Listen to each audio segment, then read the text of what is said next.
New Hampshire leads in a couple different ways. We have the first presidential primaries, but we also lead in the opioid crisis with the most deaths due to overdose. We have twice the drinking average per capita than the next leading state. There is no denying that this is an issue. I'm Camille Scheel, reporting for InfoWars.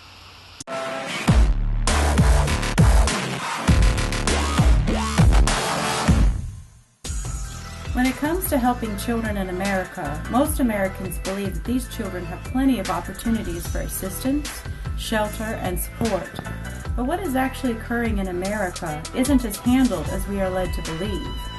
Children specifically here in the state of New Hampshire and the foster care system have reached a level of crisis.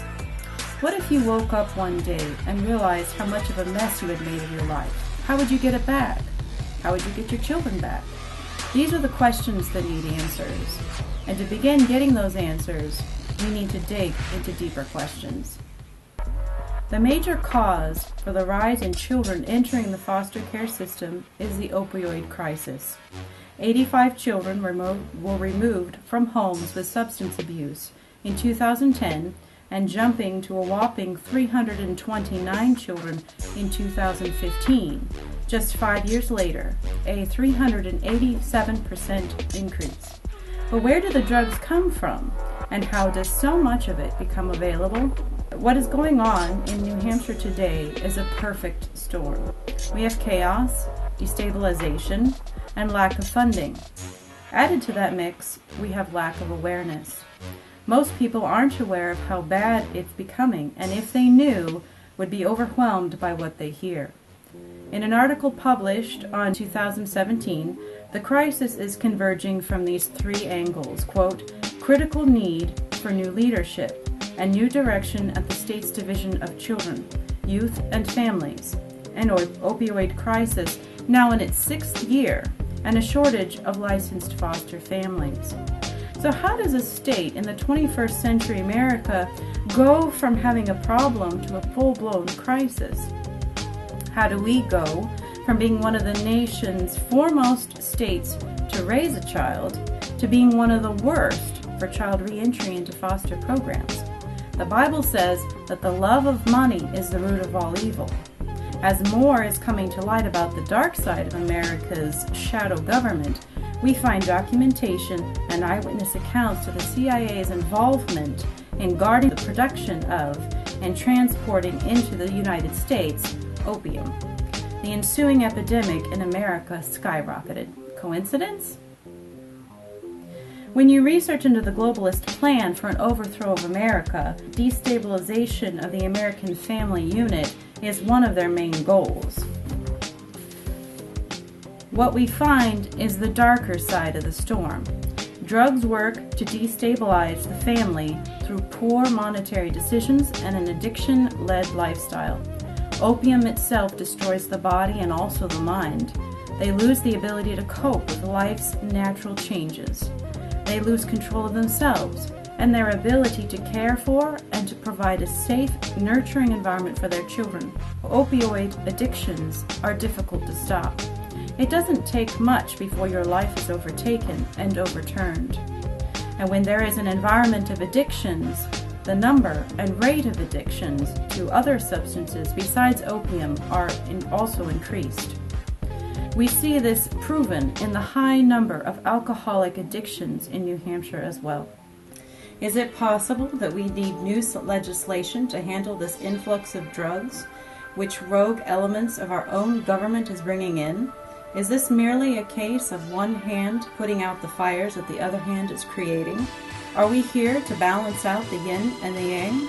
Clearly we need higher answers, and the government to step in and stop its own greedy actions that are harming our citizens and targeting our youth. We need justice, and we need prayer. As more and more people are waking up to the globalist agenda to overrun our good name as Americans and to feed our young people with life-altering drugs, I have the confidence that more voices will cry out on behalf of those who cannot. What we need the most is prayer. And I ask for prayer for our foster care crisis here in New Hampshire, a crisis that so far has no end in sight. We need our fathers healed. We need to provide a place of safety for their U-turn for themselves and their families, so that healing and love become their legacy. We need awareness and a community that is committed to helping. We need our community to know just how many people are willing to get involved. Apart, we are weak. Together, we are strong. Our strength comes from God, and our children need a place for them and a way to be loved. So why should we get involved? Well, a state that's languishing this much is a state that's going to create a pandemic, a culture of addiction. This doesn't just stop with a small amount of people. This will continue to grow, and it will affect many of our children. I know of one woman whose daughter had 14 of her friends die from overdose before she left high school. And her story is not unique. This is something that touches us all. My husband, in just the last couple of months, was hospitalized twice in 3 weeks for alcoholism. And now, thank God, it's a miracle that he is in a 15-month faith-based program with Teen Challenge. It's affected my life, it's affected my children's life, it's affected the life of my parents, who have had to step in order to help this situation get better. So what are we going to do as a community, because this is a community issue?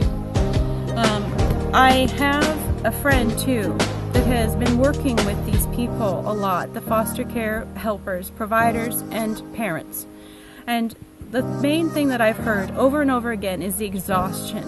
There's so much that's there, it's overwhelming. The amount of people who are in foster care, the amount of children, has doubled in just 4 years. That number is going to continue to rise. I'm so thankful for President Trump and his awarding us $20 million to help us in this state. My friend too, she had done thank you notes, and she sent them out to some of these foster providers, and some of them broke down into tears because they had never been thanked in the decades that they have been working here. So I'm trying to bring awareness to a very critical issue as a small state of New Hampshire, to have such a big problem, to have so many people in legislation in this state, the largest in the nation, the 4th largest in the world, over 400 people. And yet to have such a problem means that there's something that is not working. And we need help, we need prayer, and we need the tenacity to find, and dreamers, to find a solution that's big enough for this crisis. I'm Camille Shield, reporting for InfoWars.